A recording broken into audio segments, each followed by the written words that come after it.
بسم اللہ الرحمن الرحیم۔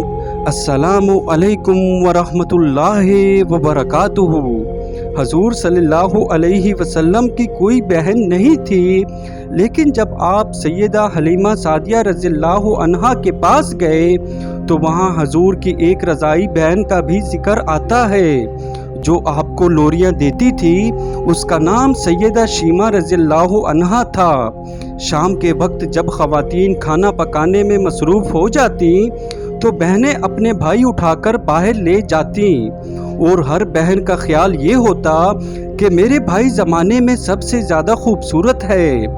بنو سعد کے محلے میں بچیاں اپنے بھائی اٹھاتی، ایک کہتی میرے بھائی جیسا کوئی نہیں تو دوسری کہتی میرے بھائی جیسا کوئی نہیں۔ اتنے میں سیدہ شیمہ رضی اللہ عنہا اپنا بھائی سیدنا محمد صلی اللہ علیہ وسلم کو اٹھا کے لے آتی اور دور سے کہتی میرا بھائی بھی آ گیا ہے، تو سب کے سر جھک جاتے اور سب کہتی نہیں نہیں، تیرے بھائی کا کوئی مقابلہ نہیں کر سکتا، ہم تو آپس کی بات کر رہے ہیں۔ ابن ہشام سیرت کی سب سے پہلی کتاب ہے، اسی میں یہ واقعہ لکھا ہے کہ سیدہ شیمہ رضی اللہ عنہا حضور صلی اللہ علیہ وسلم کو اپنی گود میں لے کے سمیٹتی اور پھر جھومتی اور پھر وہ لوری دیتی، اور لوری کے الفاظ بھی لکھ دیے ہیں جن کا ترجمہ ہے، اے ہمارے رب، میرے بھائی محمد کو سلامت رکھنا، آج یہ پالنے میں بچوں کا سردار ہے، کل وہ جوانوں کا سردار بھی ہوگا۔ اور پھر جھوم جاتی۔ پھر وہ زمانہ بھی آیا کہ حضور صلی اللہ علیہ وسلم مکے چلے گئے اور سیدہ شیمہ رضی اللہ عنہا بھی جوان ہوئی، ان کی شادی بھی کسی قبیلہ میں ہو گئی۔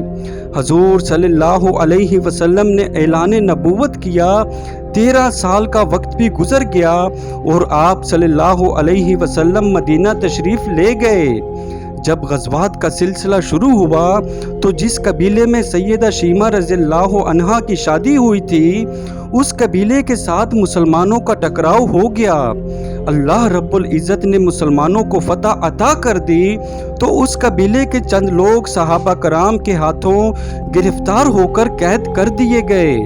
تب وہ لوگ اپنے قیدیوں کو چھڑانے کے لیے فدیہ جمع کرنے لگے۔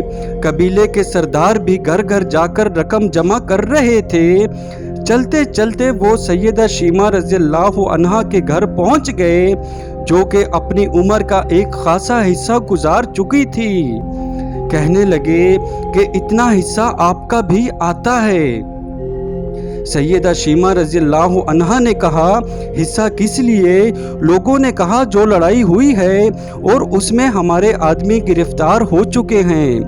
باتیں کرتے کرتے کسی کے لبوں پہ محمد صلی اللہ علیہ وسلم کا نام بھی آ گیا تو سیدہ شیمہ سن کر کہنے لگی، اچھا تو کیا انہوں نے تمہارے لوگ پکڑے ہیں؟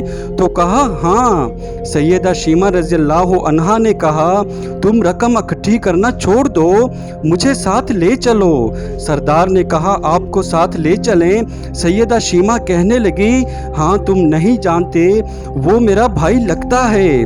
قبیلے کے سردار کے ساتھ جب سیدہ شیمہ حضور صلی اللہ علیہ وسلم کے نوری خیموں کی طرف جا رہی تھی اور صحابہ کرام ننگی تلواروں سے پہرا دے رہے تھے، وہ مدنی دور تھا۔ سیدہ شیمہ قوم کے سرداروں کے ساتھ جب آگے بڑھنے لگی تو صحابہ نے تلواریں سونتی اور پکارا، او دیہاتی عورت رک جا، دیکھتی نہیں آگے کوچہ رسول صلی اللہ علیہ وسلم ہے؟ سیدہ شیمہ رضی اللہ عنہا نے جواب میں جو الفاظ کہے ان کا اردو ترجمہ یہ ہے، میری راہیں چھوڑ دو، تم جانتے نہیں میں تمہارے نبی صلی اللہ علیہ وسلم کی بہن لگتی ہوں۔ تلواریں جھک گئی، آنکھوں پر پلنوں کی چلمنیں آ گئی، راستہ چھوڑ دیا گیا۔ سیدہ شیمہ رضی اللہ عنہا حضور صلی اللہ علیہ وسلم کے خیمہ نوری میں داخل ہو گئی تو حضور صلی اللہ علیہ وسلم نے دیکھا اور پہچان گئے، فوراً اٹھ کھڑے ہوئے، فرمایا بہن کیسے آنا ہوا؟